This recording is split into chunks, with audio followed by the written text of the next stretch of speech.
students, today I am going to teach you Unit 4.4, the height of ridiculous. First of all, ridiculous means too funny to believe. I wrote some lines once on a time in wondrous merry mood and thought, as usual, men would say they were exceeding good. So, when the poet was in a wondrous mood means delightful mood, he wrote some lines and assumed people would appreciate his writing because he thought that people would say it's too good. They were so queer, I laughed as I would die, albeit in a general way a sober man am I.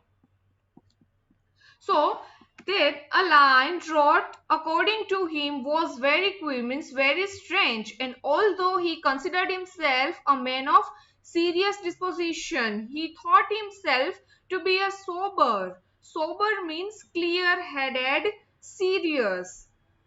Sober man that he thought while reading these lines he would die due to laughter. He exaggerated the statement that he wrote so much funny line. Carry ablate means though. I called my servant and he came. How kind it was of him. To mind a slender man like me, he of the might limb.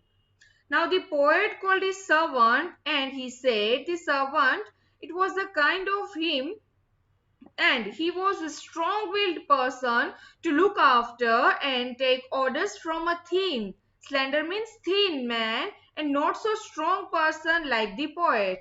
It all right now. When what order did he give? Now let's see what order did he give.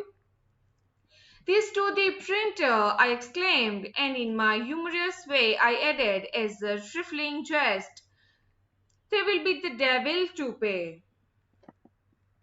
Trifling means, here we can see that trifling just serious means a small simple joke of no importance. So the poet ordered his servant to print those sheets of paper which is written on the poem to the printer or to publish the poet.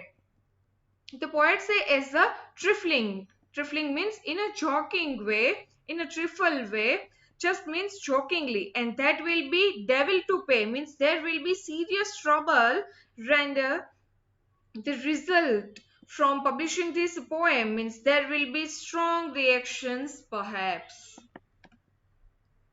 He took paper and I watched and saw him peep within. At the first line he read his face was all upon the green. The servant took the papers and the poet was curious to know his reaction. So the poet watched the servant. The servant saw that he was curious to know what is written in paper. So he peeped within. Means he read the next. So after reading the first line, he had on the servant. The servant first line read and he starts drilling. Here grin on his face means he was smiling. He read the next. The grin grew broad and short from ear to ear. He read the third. A chuckling noise I now began to hear. As he read the second line, the grin grew wider.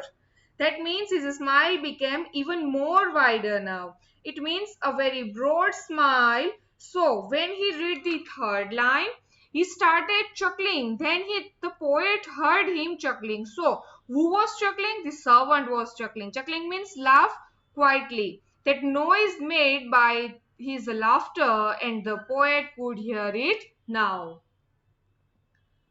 The fourth, he broke into a roar. The fifth, his waistband split. The sixth, he burst 5 buttons and tumbled in a fit. The fourth, he broke into a roar. Means when the servant read the fourth line, he started roaring with laughter. And when he reads the next line, he laughed so much and his waistband split. So you can see that by each line, servant laughed more and more. And as you can imagine, a person who is a very strongly built person starts laughing and his waistband split. And so it was so funny now when he read this sixth line, he was not able to manage his emotions and burst five buttons. Can you believe that? And he was rolling on the floor and laughing. 10 days and nights with sleepless eye, I watched that wretched man, and since I never dare to write as funny as I can. Now the poet said he watched that man. His condition was so wretched, means helpless condition. So he saw his servant in a helpless condition for 10 days and nights, and then he decided that he would never dare to write as funny as he can. As he saw his servant had gone through so much by laughing, so after seeing all these, he never dared to write more humorous poems. So it was a so humorous poem described by the poet the real situation of his servant after reading his funny poem. Now here we are finishing our poem.